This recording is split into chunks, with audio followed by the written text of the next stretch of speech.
ग्वालियर में बीच सड़क जिस युवक ने लड़की को गोलियों से छलनी कर दिया था, वो लड़की दरअसल उसकी पत्नी ही निकली। और अब इस मामले में चौंकाने वाला खुलासा हुआ है। बीते दिन कैप्टन रूप सिंह स्टेडियम के पास हुई इस दिल दहला देने वाली वारदात ने पूरे शहर को हिला दिया था। आरोपी अरविंद परिहार ने अपनी पत्नी नंदिनी परिहार पर देसी कट्टे से एक के बाद एक 5 गोलियां दागी। 2 गोलियां नंदिनी के सिर में धंस गई, जबकि बाकी गोलियां चेहरे और शरीर में लगी। नंदिनी सड़क पर तड़पती रही और अरविंद उसी सड़क किनारे बैठा रहा। जब पुलिस पहुंची तो अरविंद ने कट्टा पुलिस पर भी तान दिया था, फिर खुद की कनपट्टी पर भी रखा था। हालात बेकाबू होते देख पुलिस ने आंसू गैस के गोले छोड़े थे और बातचीत में उलझाकर आखिरकार आरोपी को काबू में कर लिया था। घायल नंदिनी को अस्पताल ले जाया गया, लेकिन उसने वहां दम तोड़ दिया। यही नहीं, वारदात के तुरंत बाद अरविंद ने फेसबुक लाइव भी किया था। उसने कैमरे के सामने कहा, ये मेरी पत्नी है,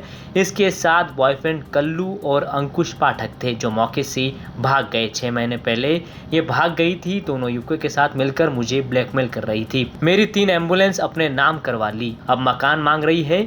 मेरी शिकायत की कहीं सुनवाई नहीं हो रही। इधर पुलिस की जांच में नंदिनी का आपराधिक अतीत भी सामने आया। पहली शादी गोटी राम केवट से हुई थी, फिर दतिया के ही निमलेश जैन के साथ रहने लगी। लेकिन 2017 में नंदिनी और उसके बॉयफ्रेंड पर निमलेश की हत्या का आरोप लगा और वह करीब 4.5 साल जेल में रही। जेल से बाहर आने के बाद वह अलग अलग युवकों छोटू और फिरोज खान के साथ लिव इन में रह रही थी, जिससे पति नाराज था और बीच सड़क नंदिनी को उसने गोली मार दी। इधर अरविंद परिहार के खिलाफ हाल ही में नंदिनी जन सुनवाई के लिए गई थी, जिसमें उसने पति पर पूजा नाम की लड़की से अफेयर होने का आरोप लगाया था। साथ ही पति पर यह भी आरोप लगाया था कि पति उसके AI वीडियो बनाकर उसे बदनाम कर रहा है और ब्लैकमेल कर रहा है।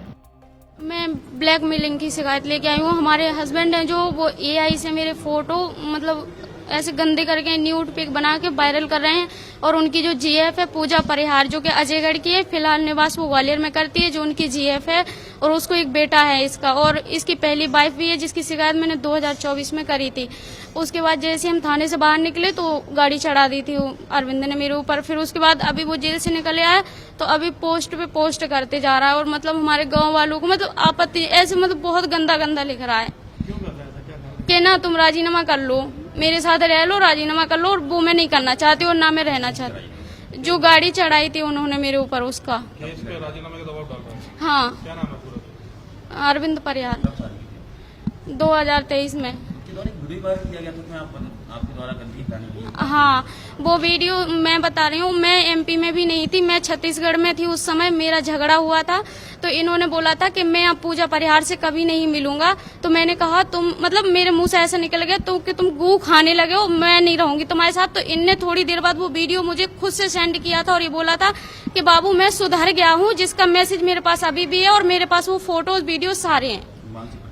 हाँ, मानसिक तौर। और मेरी जो मतलब भाभी है मतलब हमारे टच में, तो वो हमारा सपोर्ट करती है। उनके 2 बच्चे हैं बड़े बड़े, वो कंपनी में जॉब करते हैं। तो उनकी लड़की के लिए ऐसे लिखते हैं ये धंधा करती है, और मेरे लिए भी, उनकी मम्मी के लिए भी, मतलब जो जो मतलब मेरे सपोर्ट में खड़ा हो रहा है उन सबको ऐसे ही बोलना है। मैंने आर्य समाज से शादी की थी। हाँ, लेकिन उन्होंने बताया नहीं था। और इसकी शिकायत मैंने सिरोल थाने में 2024 को जैसे ही पता चला था तो करी थी। हाँ, करिए। वो ये बोल रहे हैं कि सिरोल थाने आप चले जाओ और कंप्लेन कर देना, वो कर लेंगे। जबकि हम पहले भी गए थे, आवेदन दे के निकले थे, तो हमारी जनहानि हुई थी, हमें बहुत ज्यादा नुकसान हुआ था। फिलहाल नंदिनी ने अस्पताल में दम तोड़ दिया, लेकिन इस खौफनाक वारदात ने रिश्तों की परतें ही नहीं खोली बल्कि पुलिस और समाज दोनों को हैरान कर दिया। ग्वालियर से हेमंत शर्मा की रिपोर्ट, MP तक।